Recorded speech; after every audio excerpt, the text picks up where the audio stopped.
Hey there traders, it's Ben Nathan here from bennathanfx.com and of course also Forex Mentor and the Daily Forex School. Today's the 16th of December 2015, which means only one thing. It is of course FOMC day.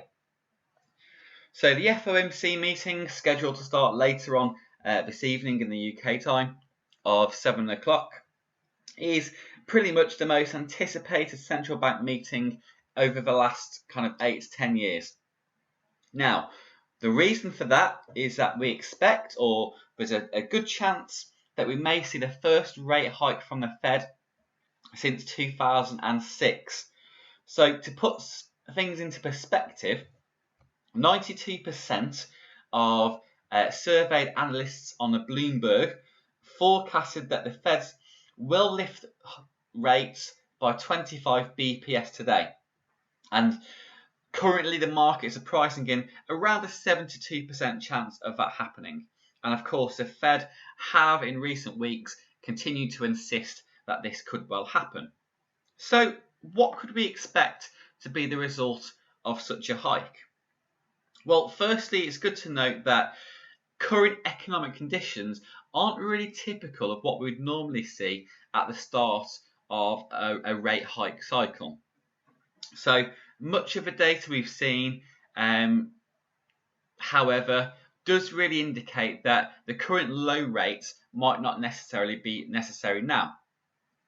A couple of things to note: higher interest rates will put pressure on fixed income products, and the overall reaction we'd expect to see, and what the Fed would want to see as well, if we do get the hike, would be an initial slight drive to the dollar in terms of its value, and then from there we'd expect it to kind of flatten out and over time become relatively stable.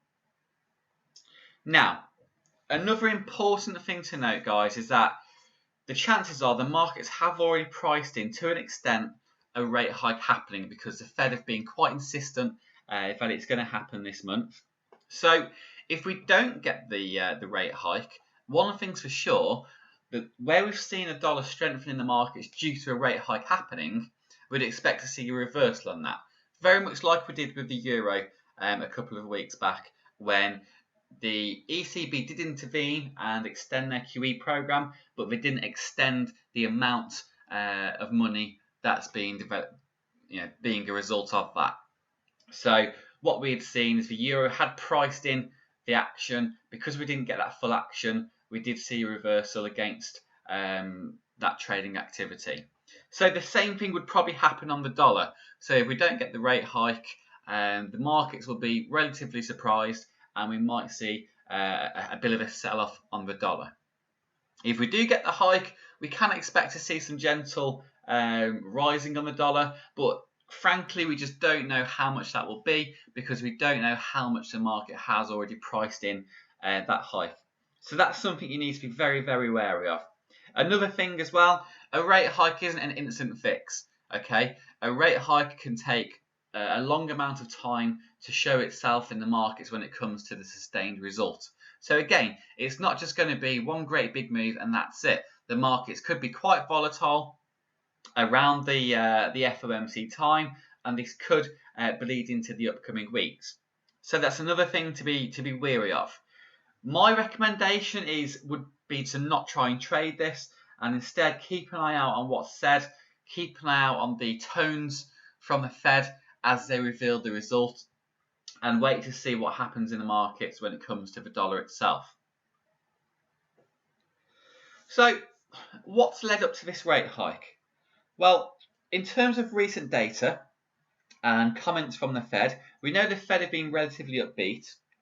Now, data coming from the US hasn't been quite so simply laid out and clear-cut as you would hope, given the fact that we're potentially heading towards the start of that hike cycle. There are two key elements that the Fed look at. There's the labour market and there's also inflation. Now, the labour market is relatively clear-cut.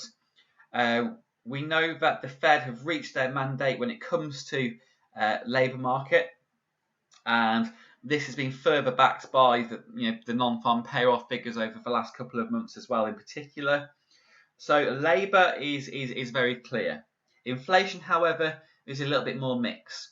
We've got the latest CPI that came in well below the Fed's mandate, which was concerning. However, the Fed members did say that it's most likely down to the recent slump in energy prices, and that's the thing weighing on those readings. However, elsewhere, we've got additional things such as the US core CPI, which were much more supportive of a hike because they showed an increase, and also the core figures have been improving throughout the year. However, these aren't the Fed's key holy grail of readings. The core PCI deflator is the Fed's key reading, and that's been weakening this year. So the latest October reading sat flat at 0% for the month, while the year reading sat at 1.3%, and that's compared to previous readings at 0.2 and 1.6. So it's quite puzzling in terms of where this is coming from, and it does leave us to be a little bit concerned. And elsewhere, we have seen a fall in the ISM manufacturing PMI figures too, and some might say that it would be very unusual for the Fed to hike rates while the manufacturing sector is in somewhat of a decline. So while the Fed have been quite openly saying that we are still on board for a rate hike this year, a couple of factors persist. That's one, that data on inflation is very, very mixed at the moment and very uncertain. Also, we also know that the rate hike cycle is going to be a very gradual thing. So it's not going to be a quick, all of a sudden the dollar is amazing kind of scenario. We may see a curve on its value, so a rise in the short term, but that should flatten out over time.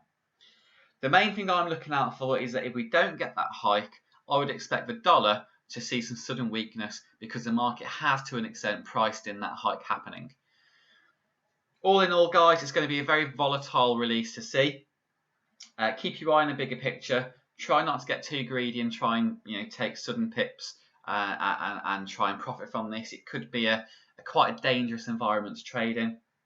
Now, we are in December. Of course, things are going to wind down for Christmas. I finished trading myself for the year. Quite happy to take my 40% for the year and go and celebrate Christmas and the winnings.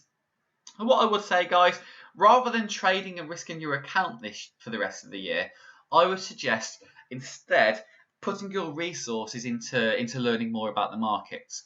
So because the markets are quiet and not so tradable now, it's a perfect time to really make sure you hone in on your trading skills. Of course, you can do that over at the Daily Forex School, and because it's Christmas, we have got a great offer on to incentivize people to join up in December and make the most of having a free time while the markets are quiet, and to be able to learn the various things taught within our online courses in the Daily Forex School.